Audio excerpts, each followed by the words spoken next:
menonton, jangan lupa like, subscribe, dan tekan tombol lonceng. Selamat menyaksikan. Presiden RI Joko Widodo secara resmi membuka konferensi tingkat tinggi ke-43 ASEAN dan KTT lainnya. Pembukaan berlangsung di Plenary Hall Jakarta Convention Center, Jakarta. Pada kesempatan itu, Presiden juga mengucapkan selamat datang kepada para pemimpin negara ASEAN dan tamu undangan yang hadir pada KTT ke-43 kali ini. Presiden meyakini Indonesia dan seluruh keluarga besar ASEAN memiliki kebanggaan dan kecintaan yang sama terhadap ASEAN. Selamat datang di Jakarta pada acara KTT ke-43 ASEAN. Saya dan seluruh rakyat Indonesia sangat senang menyambut kehadiran keluarga besar ASEAN. Saya yakin tidak hanya Indonesia, tapi seluruh negara anggota ASEAN memiliki rasa kebanggaan yang sama, memiliki rasa kecintaan yang sama terhadap keluarga yang kita beri nama ASEAN.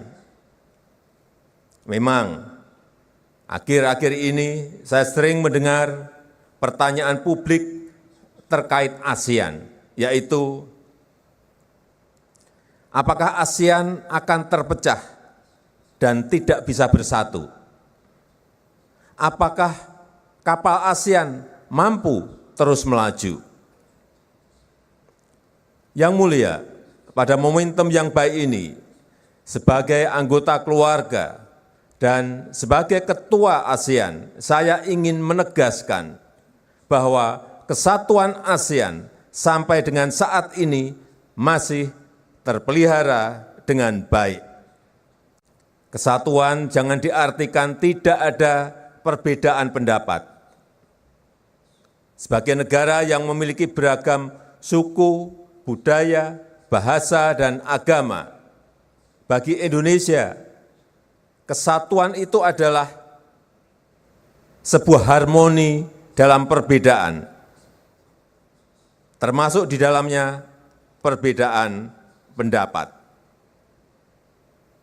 Karena perbedaan pendapat justru menyuburkan demokrasi, justru menunjukkan bahwa kita sebagai keluarga memiliki kedudukan yang setara.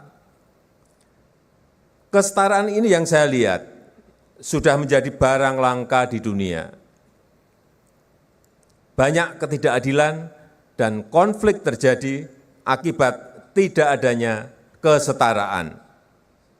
Tapi di ASEAN berbeda.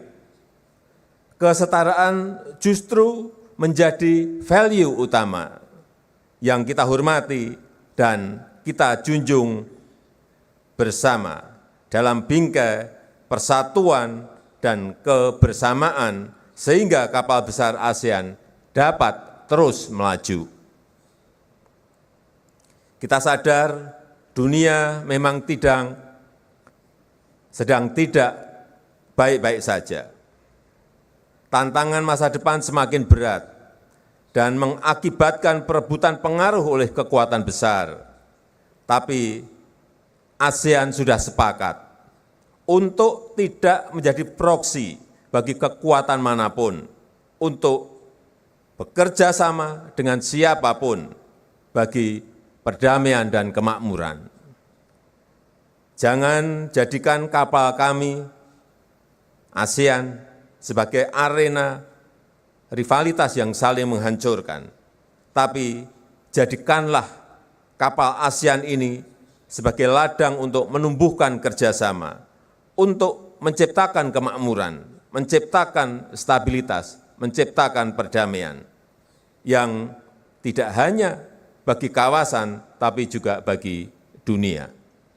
Yang mulia, samudra dunia terlalu luas untuk dilayari seorang diri. Dalam perjalanan kita akan ada kapal-kapal lainnya, kapal-kapal mitra ASEAN. Mari kita bersama mewujudkan kerjasama yang setara dan saling menguntungkan untuk berlayar bersama menuju epicentrum of growth. Dan dengan mengucap Bismillahirrahmanirrahim, KTT ke-43 ASEAN dan KTT lainnya Dengan ini resmi saya nyatakan dibuka. Terima kasih. Prosesi upacara pembukaan KTT ke-43 ASEAN dan KTT lainnya diawali dengan penyambutan kedatangan para pemimpin ASEAN dan negara undangan oleh Presiden Jokowi didampingi Ibu Iryana Jokowi. Selanjutnya para pemimpin beserta delegasi masing-masing negara memasuki plenary hall tempat berlangsungnya pertemuan. Kemudian diperdengarkan lagu resmi ASEAN The Asian Ways yang dinyanyikan oleh paduan suara Gita Bumi Voices diiringi alunan musik Perwacaraka Orkestra. Lagu ini merupakan gubahan Kitikun, Sot Praset, Sanpao Triodom, dan Payom Palepacra. Selanjutnya ditampilkan tarian yang menggambarkan persatuan ASEAN yang bersama berdiri sebagai pusat pertumbuhan oleh Aim of Dancer, dilanjutkan dengan lagu Epicentrum of Growth yang dinyanyikan oleh Gita Bumi Voices. Kemudian Presiden Joko Widodo menyampaikan pidato pembukaan sebagai tanda dimulainya KTT ke-43 ASEAN dan KTT lainnya.